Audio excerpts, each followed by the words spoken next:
Pemerintah menargetkan pembangunan 16 fasilitas pemurnian mineral terintegrasi atau smelter tahun ini akan mencapai nilai investasi 11,6 miliar dolar Amerika Serikat. Staf ahli bidang ekonomi sumber daya alam Kementerian ESDM Lana Saria menyampaikan pembangunan smelter di industri mineral ini terbagi menjadi 4 kategori sektor, yakni nikel, bauksit, besi, serta tembaga.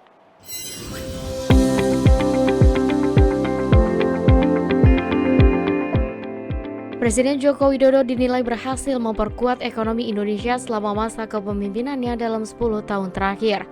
Resiliensi ekonomi Indonesia di bawah kepemimpinan Jokowi terbukti stabil di angka 5%. Salah satu faktor utama yang mendukung pertumbuhan ekonomi Indonesia adalah fondasi kebijakan yang memiliki efek berganda yang kuat. Salah satunya dengan program hilirisasi sebagai salah satu langkah penting untuk menjaga agar proses ekonomi tetap terjadi di dalam negeri. Kementerian Energi dan Sumber Daya Mineral mencatat realisasi investasi sektor pengolahan menjadi produk bernilai tambah tinggi atau hilirisasi, mengalami tren peningkatan dalam kurun waktu 5 tahun terakhir, yakni pada tahun 2019 hingga 2023. Pada tahun 2019, realisasi investasi di sektor hilirisasi industri logam dasar, barang logam bukan mesin dan peralatan hanya sebesar 61,6 triliun rupiah. Namun pada tahun 2020 meningkat menjadi 94,8 triliun rupiah.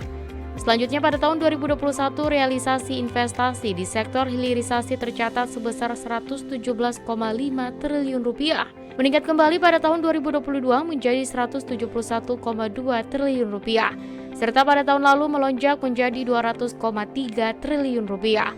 Staf ahli bidang ekonomi sumber daya alam Kementerian SDM Lana Saria menyebut sebanyak 16 fasilitas pemurnian mineral atau smelter selesai dibangun di tahun 2024 dengan total investasi mencapai 11,66 miliar US dollar atau setara dengan 183,39 triliun rupiah.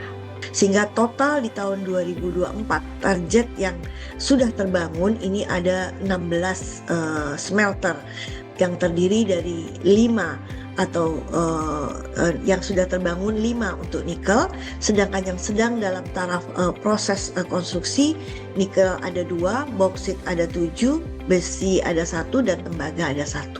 Dengan nilai investasi keseluruhannya yaitu 11.666.000,2 US dollar. Progres pembangunan smelter yang terintegrasi, artinya yang menjadi kewenangan dari Kementerian SDM yang sudah mencapai 100%, tadi ada 5, yaitu PT Wedabai, PT Aneka Tambang, PT Wanatiara Persada, PT Vale Indonesia, dan PT Fajar Bakti Lintas Nusantara. Untuk komoditas masing-masing adalah nikel, dan yang sedang dibangun adalah ada yang berupa tembaga yang hampir juga selesai, juga ada berupa nikel.